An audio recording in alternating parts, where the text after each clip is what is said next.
passed the most expensive and possibly the most unpopular bill in American history. A bill that made the largest cuts to our safety net and represents the largest transfer of wealth from the poor to the rich. I know a lot of people feel discouraged after Republicans ram through trillions in tax cuts for billionaires while simultaneously telling us all that health care and food for families is just too expensive. It is absurd, and Americans in this country are going to suffer the consequences of that legislation. But I want you to know I am not discouraged, I'm outraged, and I am far from done fighting. And everyone that is here today feels the same. We are going to keep fighting every single day. And that does not just mean fighting against Republicans' billionaires' first agenda. It also means fighting for our vision of a country where working families can actually get ahead. The difference between Republicans and Democrats couldn't be more clear. Republicans just passed the largest cut to health care in history, and now this week they're focused on defunding Sesame Street. Meanwhile, Democrats are focused on making child care more affordable. You wouldn't know it listening to Republican politicians, but child care remains one of the top priorities for families that we know of. It is too hard to find, it is too hard to get a slot, it is too expensive, and in states like mine, child care costs more than college and even rent. The problem is really simple. Families cannot afford and find good child care. And of course, child care workers are struggling to make ends meet and keep their doors open. Why? Because their wages are too low. So many people, even people who love kids and love working in child care, are now heading to other jobs. All of this means that parents can't be in the workforce, and it is hurting our entire economy. That is exactly why Democrats are reintroducing our Child Care for Working Families Act. This isn't just a bill about child care. This is a bill to end the child care crisis and give every parent access to quality, affordable child care. Under this bill, the typical family will pay less than $15 a day for child care. In fact, many will pay nothing at all. And absolutely no working family would pay more than 7% of their income for child care. We help local communities build child care centers and actually hire and retain child care workers. Our bill will also dramatically expand access to pre-K and Head Start programs across the country and finally set us on a path to universal pre-K. So while Republicans are working to help CEOs write off their private jets, we're going to be working to make child care affordable and a reality. And while Republicans are pandering to billionaires, we're going to be fighting for working families. And I'm very proud to be here today with a number of my colleagues who've been working on this with me for a long time, the first of which is my fellow partner from the House, Congressman Scott.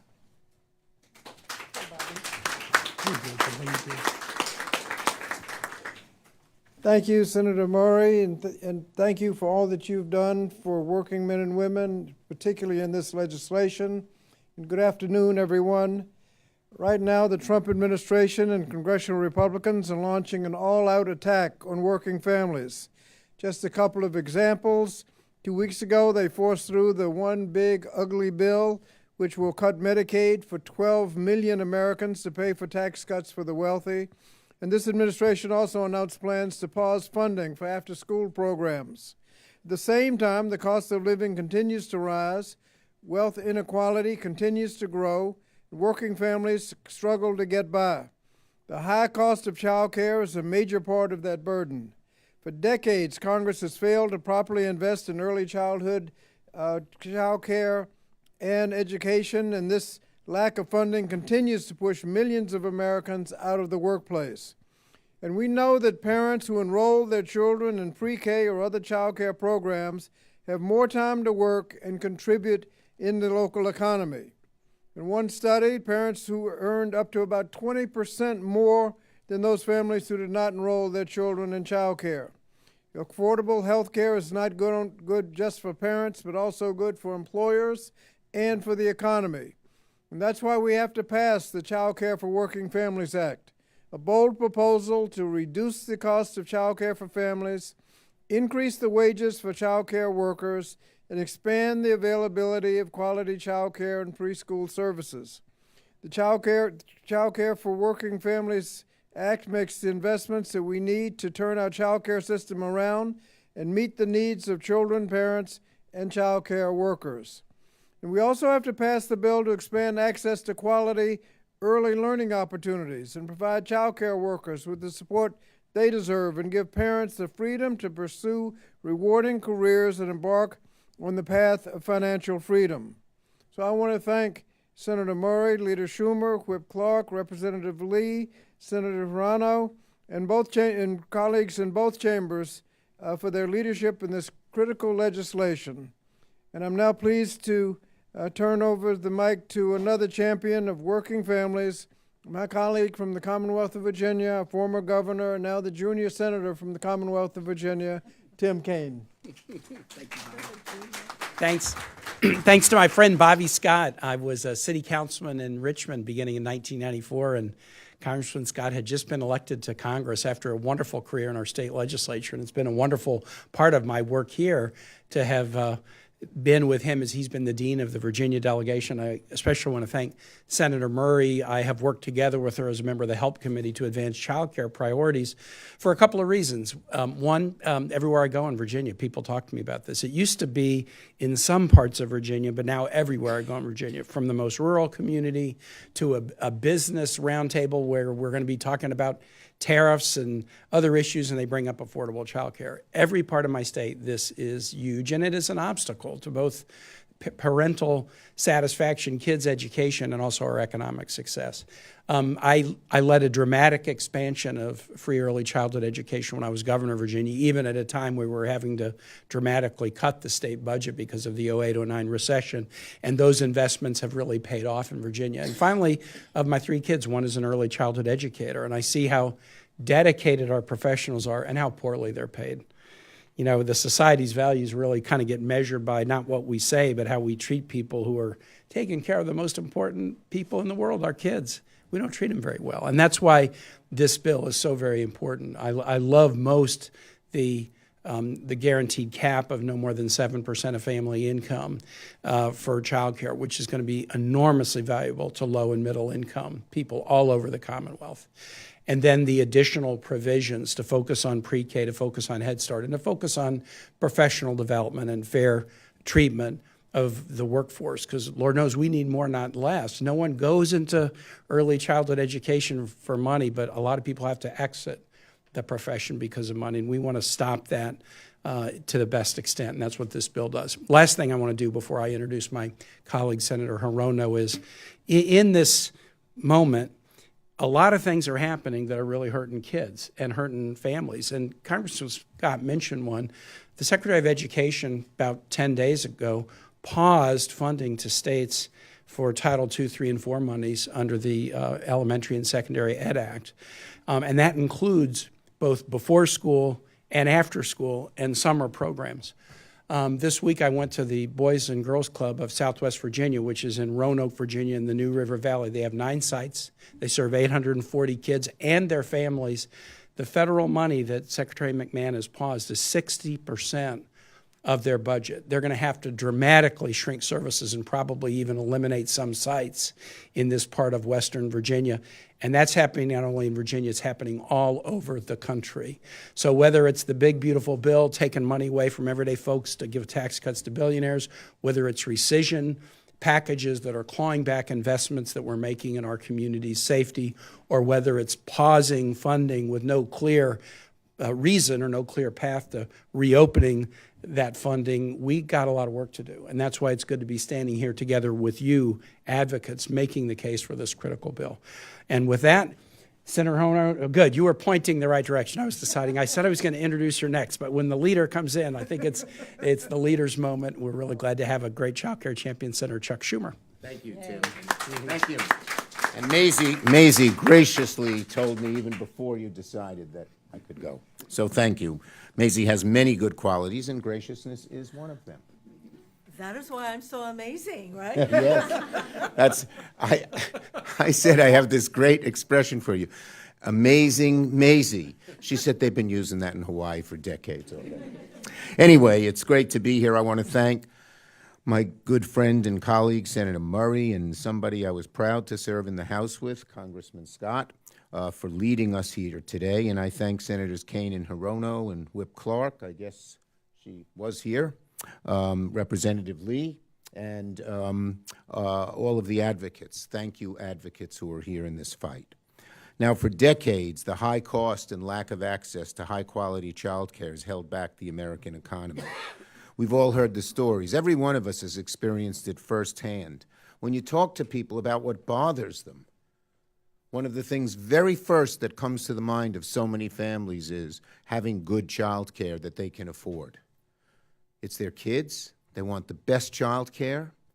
It's often we have so many families where there's only one spouse and that spouse is working, and in most of the families with two spouses, they are both working. So child care is a necessity. But the cost and availability are both way, way lower than they should be for a good, happy America. Child care workers, at the same time, earn poverty-level wages and don't often have the support they need, and so that's the other side of it. You want good child care, but people who are caring for your kids should be paid adequately so they have pride and joy and ability to do their jobs. And we also know one other problem, and that is the disparity is especially faced in with Black and Latino women who disproportionately provide child care in those areas. So it's wrong. Democrats are fighting to do something about it. We look at people, we see what can make your life better. That's what we try to do, unlike the Republicans who asked billionaires what can make your life better, and they say, we need another tax cut. Oh, okay, they say. Not us. That's not us. We care about people, and child care, as I said, is at the very top of the list. And so that's why, led by Senator Murray in the Senate and Congressmember Scott in the House, we're introducing the Child Care for Working Families Act. The bill's just common sense, plain and simple. It would ensure working families can access the child care they need and make sure hardworking child care workers get paid what they deserve. It's plain, it's simple. Now, the bill would also expand access to high-quality preschool programs, giving kids the start they need. We all know that early education has proved to be vital to giving a kid a productive and happy life as they become an adult. So you'd think this is something we could all agree on. Who wouldn't want to invest in kids and families? Well, our Republican friends. They're in their bubble. They don't even know what the lives are like of average folks, people who are struggling. They think because one of their employees tells them, their chauffeur or something, oh, things are great, that they're getting the whole truth. And of course, that's not the case at all. They're paying these folks. They're not going to tell them things aren't good, these people who work for them. But the contrast between Democrats and Republicans on this issue couldn't be clearer. Republicans couldn't be crueler. Instead of working with Democrats to invest in families, they rammed their big, ugly bill through the House and Senate, the largest cuts to Medicaid in American history, and that provides health care for 2 in 5 children. 40%. It's amazing that they would do that. And on top of their billionaire tax cuts, Trump's tariff tax is causing inflation to rise. It didn't rise for the first quarter and even in the second quarter much. People said, oh, maybe the tariffs don't cause my cost to rise, but that was because all the companies that buy this stuff from China and elsewhere are front-loading, and they've run out. So they're starting to go up, and they did in this last month, and they'll be going up and up and up, making things even tougher for working families. They've already had it hard enough with Trump and all the things he's doing. And Republicans are adding to the national debt. They're driving costs higher. They're forcing families to choose between putting food on the table and providing care for their kids. So make no mistake about it, we have a child care crisis in this country. It's a disgrace that the United States, the wealthiest country in the world, does a lot less to help people with child care than so many other countries that don't have the income. But they're more in touch than this government is, this Trump administration is, with people, average working families. No one who has a job as important and vital as, no one has a job as important and vital as looking after our families. The bill would be transformative. Republicans have the opportunity to do something that would actually help working people. We hope they join us, but we're going to fight until we get this done. Thank you. Thank you, everybody, for being here. And now, we have another member of the leadership team here, just on the other side, and that is Senator Clark. Thank you. Whip Clark. Thank you. Welcome to the Senate, indeed. Thank you all. Thank you to all my friends and colleagues here from both sides of the Capitol. I wish I could say it was from both sides of the aisle.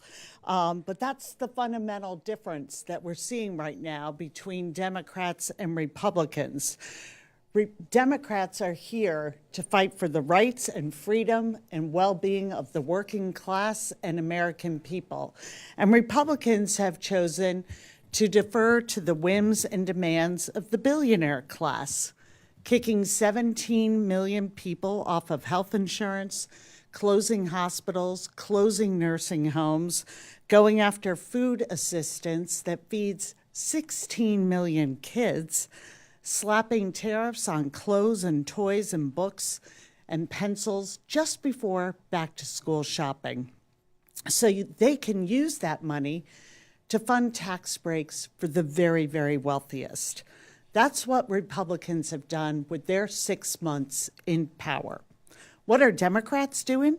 We're trying to make life more affordable, a little easier for working parents, because we know the reality they're facing, that 60% of families cannot afford the basics. Our child care system is in crisis. Care costs more than the rent if you're lucky enough to find care in your community at all. That isn't just a failure, it's a choice. Republicans have chosen to defund child care for student parents. They've chosen to dismantle Head Start. They've refused to work with us to cut costs or help parents support care providers. And they refuse to help make child care more affordable and more accessible. But we're not backing down. And today, I'm so proud to be here reintroducing the Child Care for Working Families Act, because this bill is about having a fair shot. It's about getting everyone at least onto the first rung of the American dream. It's about the idea that the richest nation on earth, no parent should have to choose between groceries and childcare. No child should be denied an early education because of cost. And no caregiver should have to live on poverty wages while working full-time. Under this bill, the typical family will pay no more than $15 a day for childcare. And I want my Republican colleagues to look parents in the eye and explain why they would oppose that. We know the system is already rigged against working parents. Republicans can either keep following the Trump strategy by telling parents they're the ones that need to sacrifice, or they can join us and start investing in families, giving kids a decent chance, and prioritizing regular people over billionaires. That's what we're fighting for, and I am so proud to be in this fight with my friend, Senator Tim Kaine. And I've already spoken. You know what? I'll speak a second time. But we're going to hear from the amazing Senator Mazie Arano from Hawaii. Thank you so much. Aloha, everybody. It is wonderful to join my colleagues. You know, when I think about how many years so many of us have been working to ensure that our country, the richest country in the world, will provide some basic necessities such as childcare, you know that perseverance is our middle name. So as we had to endure this horrible bill that truly hurts working people and our families and children in our country, that creates even more of a necessity and a sense of urgency for why we need to provide affordable, accessible childcare. When you think about it, ours is the richest nation in the world, and yet while the Republicans are busy making sure that their billionaire buddies get even more of the resources of our country and become even richer, they can't think of childcare as a public good, as we should consider healthcare a public good, as we should consider education a public good. There was a time when childcare, in fact, it still is, those responsibilities fell most heavily on women in our country. There weren't as many women working in our country as there are now, which makes the necessity for affordable, accessible childcare that much more important. I mean, gone are the Leave It to Beaver days. I grew up watching those kind of programs. And I remember when Murphy Brown and these other programs that show working women, those were breakthrough series. Those days are not our days. Let me share with you my own life experience and the importance of childcare. I was brought to this country by my mother, and she wanted to, I am an immigrant, and she wanted to create a better life for her children. She had 3, and for herself. And she could only bring her 2 older children, that would be me and my older brother, because we were old enough to go to school. And school, there was no such thing as childcare. She couldn't leave us with anybody. School was our childcare. But at the same time, she had to make the wrenching decision of leaving my younger brother in Japan because there was nobody here. He was too young to go to school, nobody here to take care of him. That family separation had a negative impact on our family and on my baby brother's life for a long time, but that is for another press conference. But things are bad enough, right, that here we are talking about the need for childcare. But I do want to mention the fact that we don't provide affordable, accessible childcare in this country says that we do not value very much, in my opinion, our families and basically women. Many of us are working now, and we do not reflect the importance of women in our economy and women in our culture, because women still end up having to figure out how they're going to take care of their kids. Because why? We don't provide affordable, accessible childcare after all this time. So think about it. We should be a country that supports women, that supports our families. We're not there yet, and that is why we are going to keep fighting to ensure that happens, in spite of the fact that it doesn't seem to be a priority for our Republican colleagues. But we're going to keep on persevering, because one day they're going to wake up and say, oh, we should have done this 50 years ago. So we're going to have to keep on fighting. So that's why I'm here with all of you. Mahalo. From Pennsylvania, a new leader on the Education and Workforce Committee, Summer Lee. Good afternoon, everybody. I'm Summer Lee. I'm proud to represent PA's 12th Congressional District, and I'm prouder to be here today standing for what is obviously right. We've heard the refrain that this is the wealthiest nation on earth. Well, I regret to maybe put forth that the uncomfortable truth is that as we recognize that we're the wealthiest nation on earth, it's also our duty and our responsibility to judge us not by how we treat the wealthiest, but our country's fate, our country's moral, how we judge it morally is on how we treat the least of these, the most vulnerable. So I just want to thank Ranking Member Scott for his partnership on this bill and Senator Murray for leading this effort here on the Senate side. If we make it plain, we are experiencing a child care crisis in this country. Our families are feeling the burden of these unjust policies that trickle all the way down to their pocketbooks, to the type of food they can put on their tables, to the care that they can afford for their children. In Pennsylvania, where I'm from, infant and toddler care costs an average of $14,000 per year. Child care, if folks can find it, is keeping families in poverty, or it's pushing families into poverty.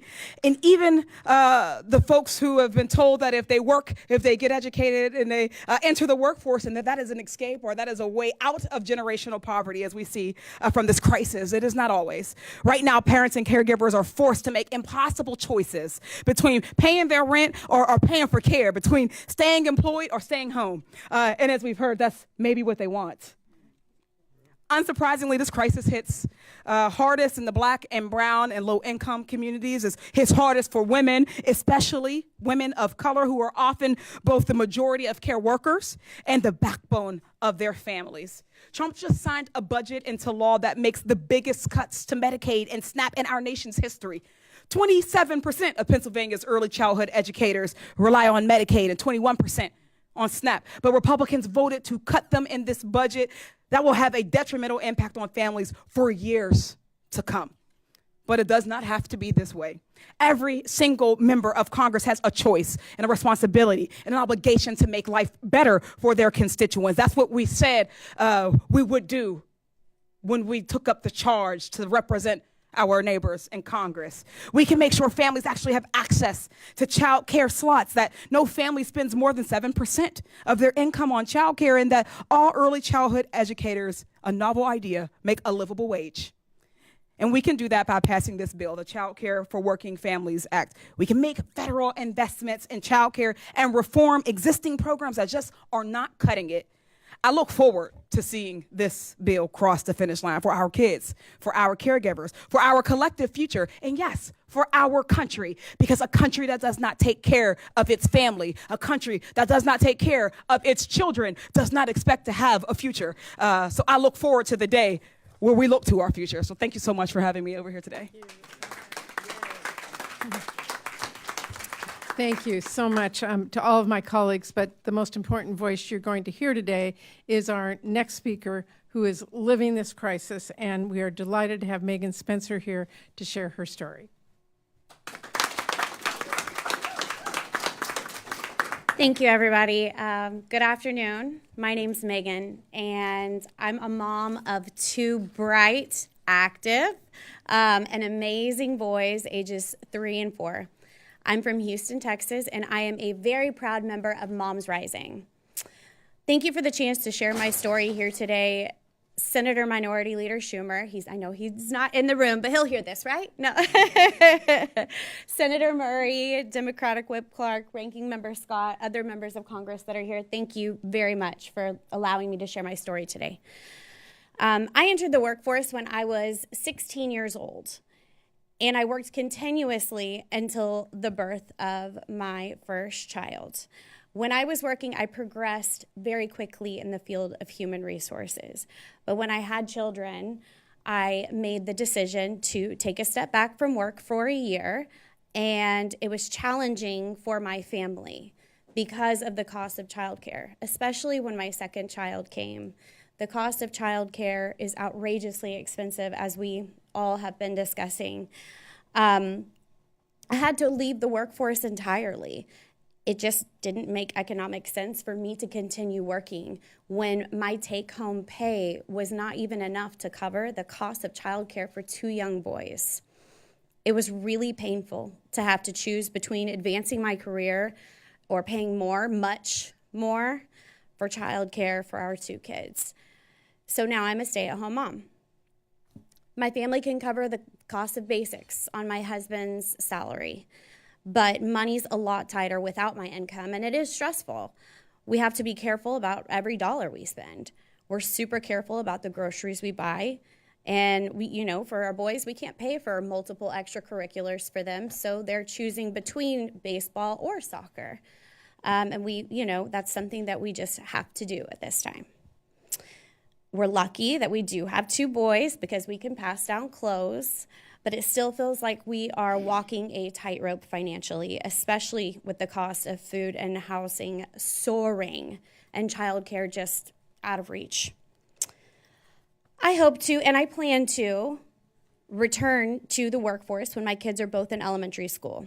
But by then, I will be several years behind in the field of human resources, which is evolving and changing constantly every single day. And these years that I have missed in that field have caused me to be behind where I should be professionally. So when I do re-enter the workforce, I know that it is going to cost me financially for years or possibly decades to come, considering the level that I will be re-entering at without that professional development. It seems insane to me that we are living in one of the richest countries in the world, and we don't have affordable childcare or guaranteed paid family and medical leave. It's painful that congressional Republicans just passed trillions of dollars in tax breaks for the richest people in the country while doing nothing to make childcare affordable for families like mine. The issues we're facing have a domino effect on kids, families, and society as a whole. Everything starts in childhood. We need better maternal health care, including in the 4th trimester, which is the few months after giving birth. I struggled after giving birth, and I was lucky that I had a support system, but not a lot of moms have that. And if you start out your caregiver journey overwhelmed physically, financially, mentally, the children are going to pick up on that.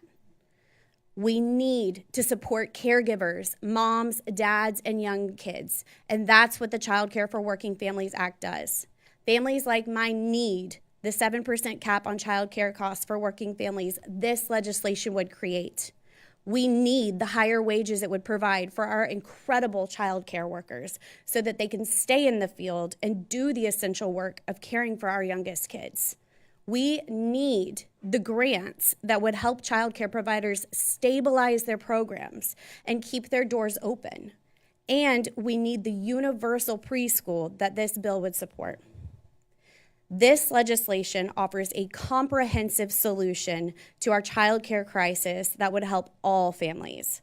Our country would be much better off if the Child Care for Working Families Act becomes law. On behalf of moms like me in Houston and across the country, thank you for working to strengthen families. Thank you so much for all the work that you are doing. It will strengthen families, communities, businesses, and the economy by passing this bill and solving our country's child care crisis. Thank you.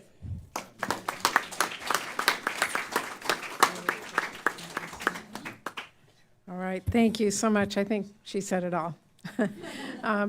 Anybody would like to ask a question real quick? And yes, sir. Thank you all for it, and thank you for sharing your story. Senator, now that the bill has passed, that you all spent months opposing, do pieces of legislation like this, these comprehensive reforms that you're offering, help clarify the message that you're taking to the American people that not just this bill is bad in your characterization, but also that Democrats have an alternative? Oh, there's no doubt about it. They made very clear what they were for when they passed the big ugly bill. They were for cutting health care, cutting SNAP and nutrition because they wanted to have the resources to give billionaires another tax cut. What we are fighting for is the working families who are struggling every day, just middle-class Americans who want to go to work, need to feed their family, and to have basic health care, and this bill is exactly about that.